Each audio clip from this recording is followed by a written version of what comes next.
It's almost the weekend and Cannes is still booming. Today we talk to Natalie Portman about her debut as a director, Zoe Kravitz's famous last name didn't help her in Hollywood, and a top 5 of the most crazy, outrageous and sometimes ridiculous dresses we've seen on the red carpet. Enjoy!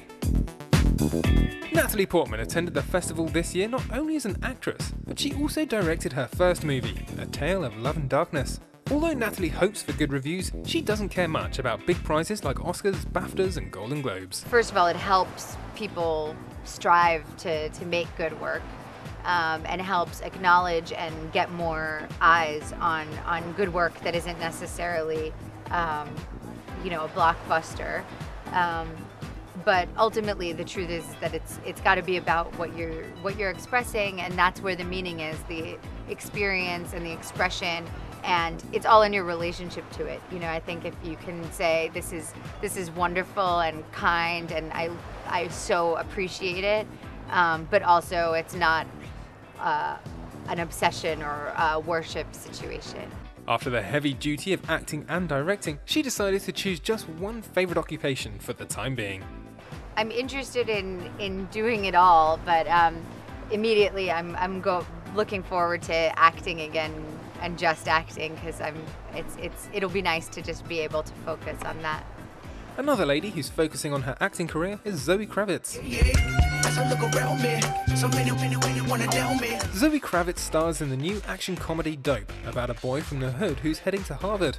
Zoe's conquering Hollywood at the moment because she's an excellent actress, not just because of her famous daddy, Lenny Kravitz. I think it helped me get an agent and get certain things, but because let's be real, when you want to do, if there's a film that you really want to do, you think about big producers, big directors, other big actors. They don't need some Lenny Kravitz's kid in the movie. You think about, when people ask me about Mad Max, it's like George Miller didn't need Lenny Kravitz's kid. He has Charlize Theron and Tom Hardy in those cars. Like, that doesn't really do much past a certain point, After roles in Mad Max and Dope, it looks like Up is the only way for Zoe. Yeah, it looks that way. I've been working a lot the past few years, but everything kind of is coming out at one time, so it's kind of like a lot at once, but it's great. It was one surprise after another on Le Tapis Rouge this week. We start off with Cate Blanchett at the premiere of Carol.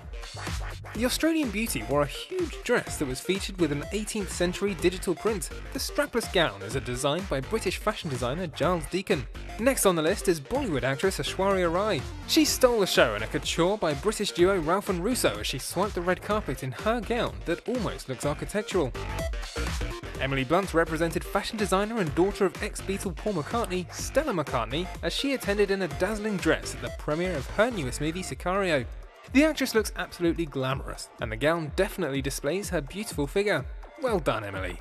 At the same premiere, Josh Brolin and Catherine Boyd made their debut on the carpet as an engaged couple. The two lovebirds look absolutely stunning, but maybe it's not the outfits that make them so shiny. It was their decision to put a ring on it that did. But the prize for best, worst and most outrageous dress goes to Jane Fonda. The actress wowed and made everybody's jaw drop when she came out in a black and pink dress by Schiaparelli Couture. The huge ribbon gave the gown a theatrical look that wasn't to everybody's taste. She finished it off with a choker that was made by Cartier. So okay, it is a little bit over the top, but the beautiful Jane Fonda sure gets away with this look. See you on Monday when we find out all the big winners from the competition at the 68th Annual Cannes Film Festival. Au revoir.